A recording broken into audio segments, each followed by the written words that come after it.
Did you know that your organization has made a diversity promise to you, but it may not be the one that you think? Sooner or later, that's going to become a problem for you. Today, you'll find out why.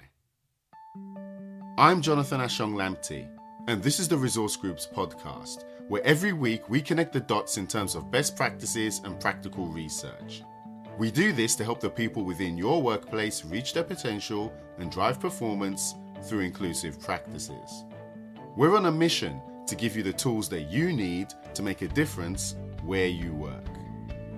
In today's show, we discuss several things, including the diversity promise your company is making to you, psychological contracts and the hidden agreements that you're ignoring, the reason why this is going to be a problem for you in the future, and much, much more. This episode of the podcast is coming to you from the USA. I'm in Dallas, Texas for the first time, and I'm really enjoying my time here. One of the reasons I'm here in the US is because of my commitment to you. I've made you a promise. I've promised to help you to connect the dots. I've promised to share best practices and practical research with you. I've promised to give you the tools that you need to make a difference where you work. In order for me to do that, it means that sometimes I have to travel around the world. For example, last week I was in Chicago attending the Academy of Management Conference. It's an annual meeting of more than 10,000 students, academics, scholars, and professionals. I like it because it's a place where many leading researchers go to share their research and their expertise. When I was there, I went to a session where the researcher was talking about their study, and it was about the impact of diversity policies on organizations. Now, this stuff went really deep, but what I really liked and what grabbed my attention was their reference to an organization's diversity promise. I found this fascinating, and so I looked in the paper that was being presented, and I couldn't find the term diversity promise anywhere. And this got me thinking about what this meant, and more importantly, why it wasn't explicitly discussed. And so I started to think about promises in general. We're all taught from a young age that if you make a promise, then you should keep it. What we don't think about is that this doesn't just apply to our personal relationships, but it also applies to our working relationships. Whether you know it or not, you and your employer have made a number of promises to each other. Now, I'm not talking about your employment contract. I'm talking about the other promises. The promises that aren't always written down. Sometimes they're invisible, informal, or implicit. Researchers refer to these promises as part of a psychological contract. I've got friends and colleagues who are actively researching in this area, and they'll be quick to say that psychological contracts are really difficult to define, to the point that not everybody agrees on a single definition. For our purposes, I want you to think about psychological contracts as a set of promises, expectations, and obligations that are exchanged within an employment relationship. Now, this covers a vast array of issues, but I want you to think specifically about the diversity promise that your organization has made to you. You may have a diversity and inclusion team at work. You may have a diversity and inclusion statement on your company website.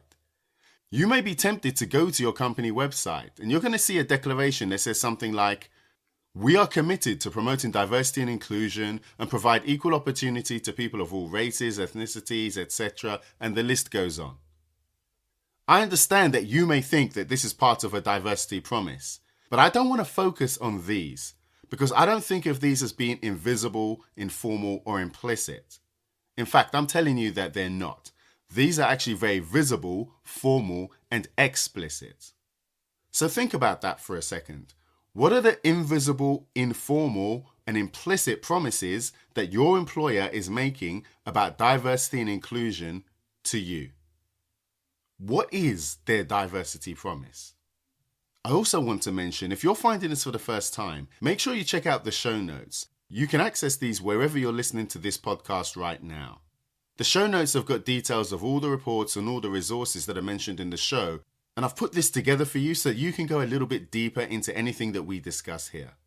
So now, let's talk a little bit more about the diversity promise your company is making to you. Your company may win awards for being an inclusive employer, but it's failing to publish their pay gaps related to race, sexual orientation, or ability. Your company may have several employee resource groups, but they may be struggling to recruit, promote, or retain talent that is related to these groups.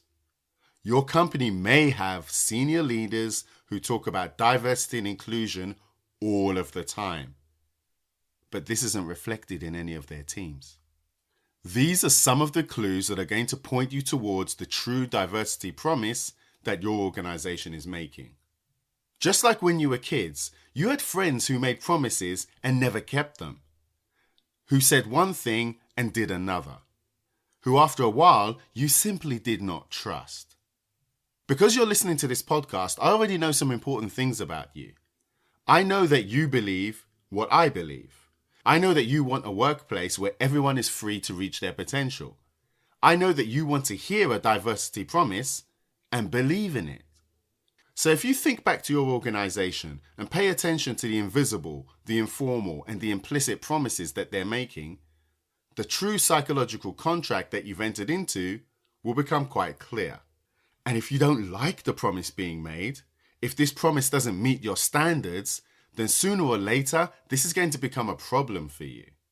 You're going to find it difficult to live with the false promises, the same way you didn't stay friends with the kids at school who kept breaking their promises. But there is good news. Promises can be changed for the better. Relationships evolve and psychological contracts develop over the course of employment. And everything that we do here on this podcast is geared to help you play your part. I firmly believe that you have a role to play in creating the change we want to see in the workplace, where everyone is free to reach their potential. If you want to discuss this with your friends and colleagues, we've created a slide deck for you. It summarizes everything we discussed today because we want to give you the tools that you need to make a difference where you work. What's more, it's free, and you can get this from the Resource Groups community on LinkedIn. So let's wrap this up. What are the key messages here? 1. The company you work for is making a diversity promise to you as part of a psychological contract. 2. To understand this contract, to understand this promise, look at the invisible, informal, and implicit expectations of the company. And 3. The diversity promise and psychological contract can change over time, and you've got a role to play in both. So what do you think? What's the diversity promise that's being made to you? Are you happy with the promises that you're sharing with your employer? Get in touch or leave a message. We would love to hear from you. If you've learned something from today's show, you should sign up to our insider list. It's free and you can stay ahead of the pack and get the best of everything that we produce. Thanks for listening, and I will see you in the next episode.